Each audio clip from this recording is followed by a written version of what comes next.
Assalamu alaikum dear students, hope you are fine. Today we are going to study math for class 3. Today our topic is multiple choice questions. Multiple choice questions ये हमारी exercise है जो chapter का and होने वाला है। यहाँ पे जो आज हमने डिस्कस करनी है वो टिक द करेक्ट आंसर है।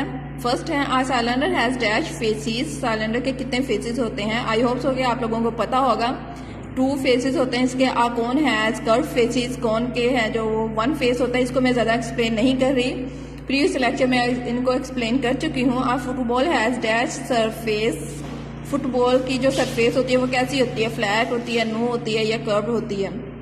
तो आपने इसका आंसर बताना है कर्व्ड। ऑपोजिट साइज of a dash are equal, opposite साइज जो होती हैं वो किसकी इक्वल होती हैं, रेक्टेंगल की होती हैं, ट्राइंगल की होती हैं, सर्कल की होती हैं या स्फीयर की होती हैं।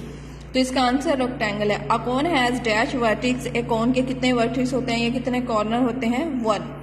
नीचे आ जाए हॉट्स पे है how many triangles are there in the figure. ये सामने जो आप लोगों को एक फिगर दी गई है, शेप दी गई है, इसमें उसने कहा है कि आपने काउंट करनी है कितनी ट्राइंगल्स हैं। हम काउंट कर लेते हैं 1, ये 1 वाली बन रही है, ये सेकंड है, ये थर्ड है और ये फोर्थ है और ये जो कंप्लीट बन रही है ये 5th है। मतलब कि इस जो फिगर में ट्राइंगल्स हैं वो टोटल 5 हैं। On a paper can you draw a square and a triangle together without lifting the pencil. मतलब पेंसिल को लिफ्ट किए बगैर जो है आप पेपर पे स्क्वायर और ट्राइंगल जो है वो एक साथ ड्रॉ कर सकते हैं। यस कर सकते हैं। ये यहाँ पे देख लें, ये ऐसे आप लोगों ने यहाँ से स्टार्ट करनी है, ऐसे बनानी है और इस तरह जो है वो आप लोगों ने कंप्लीट कर लेनी है। नेक्स्ट जो है वो हमारे लास्ट टॉपिक है mental math. Fill in the blanks है, ये भी देख लेते हैं। Can you make a square using 5 matchsticks. क्या आप 5 मैच स्टिक्स को यूज करते हुए स्क्वायर जो है वो बना सकते हो, नो। आप 5 मैच स्टिक्स को यूज करते हुए नहीं बना सकते। What is the least number of matchstick do you need to make a rectangle. एक रेक्टेंगल बनाने के लिए आपको कम से कम कितनी मैच स्टिक्स की जरूरत है, 6। Which of the following has no vertex, triangle, rectangle, square and circle।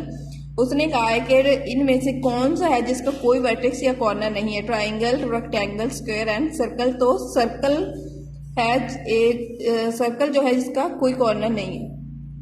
4 है the dash sides of a rectangle are equal in length.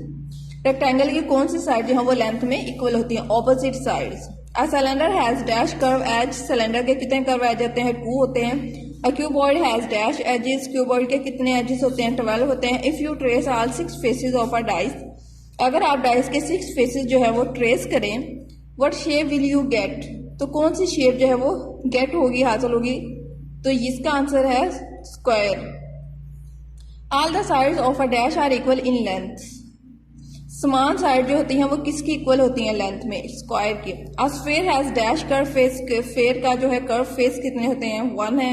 A dash has well edge a dash has 8 vertices. उसने कहा है कि कौन सी 2 shapes ऐसे हैं जिनके जो वर्टिसेस जो है वो 8 हैं, क्यूबॉइड और cube. A scale is use to draw a dash line, scale जो है वो कौन सी लाइन ड्रॉ करने के लिए यूज होता है, straight line. A cube has dash faces, cube के कितने फेसिस हैं, 6। A cylinder has dash vertices, cylinder के वर्टिसेस कितने हैं, कॉर्नर कितने। A cone has 1 dash face and 1 curve face, cone का जो है 1 फ्लैट फेस होता है और 1 कर्व फेस होता है। Top and bottom faces of cylinder are dash, top और बॉटम फेसिस जो है सिलेंडर के क्या है, फ्लैट होते हैं। यहाँ तक जो है वो आप लोगों का एज असाइनमेंट है जो आप लोगों ने सबमिट करवाना है। आई होप सो कि आप लोगों को आज की वीडियो समझ में आ गई होगी। अगर ना समझ में आए तो प्लीज़ दोबारा देखिएगा। Thank you for watching.